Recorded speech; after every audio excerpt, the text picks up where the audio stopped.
معاویہ کی عظمتوں پہ جان و دل فدا کرو، معاویہ پہ منقبت لکھا کرو پڑھا کرو، معاویہ کہا کرو، معاویہ کہا کرو، معاویہ سے پیار تھا، معاویہ سے پیار ہے، معاویہ کا ذکر خیر جا بجا کیا کرو، معاویہ کہا کرو، معاویہ کہا کرو، معاویہ امام تھا، معاویہ امام ہے، معاویہ کے منکرو نہ دین سے دغا کرو، معاویہ کہا کرو، معاویہ کہا کرو، معاویہ کے نام سے منافقوں کو بغض ہے، معاویہ کے نام سے منافقوں کو بغض ہے، معاویہ کے دشمنوں کو غم میں مبتلا کرو، معاویہ کہا کرو، معاویہ کہا کرو، معاویہ کے حاسدین حسد کی آگ میں جلیں، معاویہ کے منکروں کے روبرو ہنسا کرو، معاویہ کہا کرو،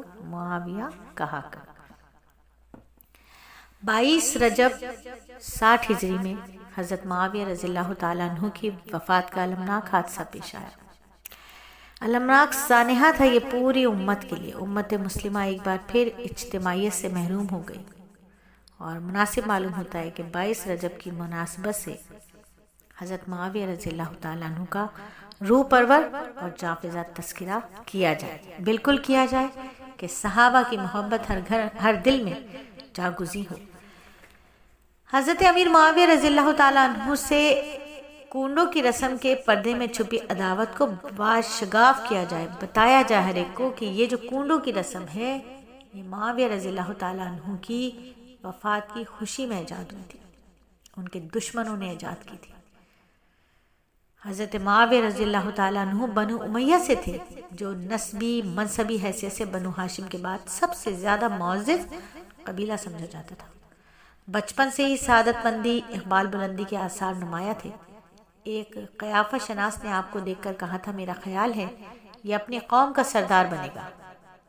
آپ کے والد حضرت ابو سفیان نے بھی کہا تھا، میرا بیٹا بڑے سر والا ہے اور اسے لائق ہے کہ اپنی قوم کا سردار بنے۔ آپ کی والدہ ہند نے یہ سنا تو کہنے لگی، فقط اپنی قوم کا؟